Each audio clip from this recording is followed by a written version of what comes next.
আসসালামু আলাইকুম রহমতুল্লাহ। বিসমিল্লাহির রহমানির রহিম। সম্মানিত সাংবাদিকবৃন্দ, আপনাদের সবাইকে আন্তরিক মোবারকবাদ জ্ঞাপন করছি।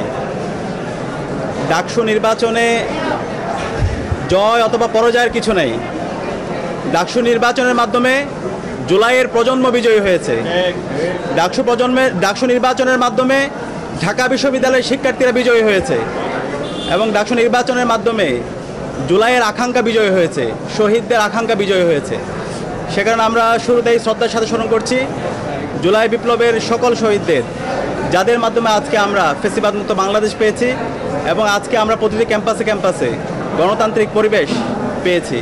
একই সাথে আমরা স্মরণ করছি বাংলাদেশের আজাদী আন্দোলনের সকল শহীদদের, বিশেষ করে মহান মুক্তিযুদ্ধের সকল শহীদদের, 90-এর স্বৈরাচার বিরোধী আন্দোলনের সকল শহীদদের, আধিপত্যবাদের বিরুদ্ধে, আগ্রাসনের বিরুদ্ধে লড়াই আমাদের অগ্রনেতা শহীদ আবরার ফাহাদ সহ ক্যাম্পাসের ছাত্রলীগের নির্যাতন নিষ্পেষণে যতজন শহীদ হয়েছে সকল শহীদদের আল্লাহ পাক সুবহানাহু ওয়া তাআলা সকল শহীদদের জান্নাতুল ফেরদৌসের মেহমান হিসেবে কবুল করুক, আল্লাহুম্মা আমিন।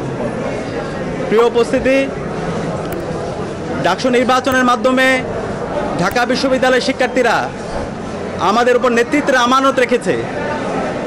আমরা দৃঢ়কণ্ঠে বলতে চাই, ডাকসু নির্বাচনে ঢাকা বিশ্ববিদ্যালয়ের শিক্ষার্থীরা সাদিক কায়েম, এস এম ফরহাদ, মহিউদ্দিন খান সহ ঐক্যবদ্ধ শিক্ষার্থী জোটের আমাদের প্যানেলের উপর যে আমানত রেখেছে, আমরা সেই আমানতের যথাযথ হক আদায় করব ইনশাআল্লাহ।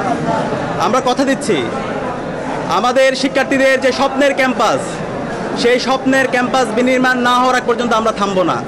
আমরা আমাদের লড়াই চালিয়ে যাব ইনশাআল্লাহ।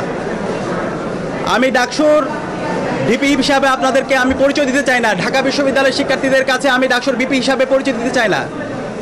আমি আমার বোনের একজন ভাই হিসাবে আমাকে পরিচয় দিতে চাই। আমার একজন ছোটো ভাইয়ের বড় ভাই হিসাবে আমি পরিচয় দিতে চাই। আমার একজন বড় ভাইয়ের স্নেহের ছোটো ভাই হিসাবে পরিচয় দিতে চাই। আমার বন্ধুর একজন বন্ধু হিসেবে পরিচয় দিতে চাই। আমার শিক্ষকের একজন ছাত্র হিসাবে আমি আমাকে পরিচয় দিতে চাই। আমি কথা দিচ্ছি, সাদিক কায়েমকে আপনারা যেভাবে দেখেছেন, ডাকসুর বিপি হওয়ার পরও তার কোনো পরিবর্তন হবে না ইনশাআল্লাহ।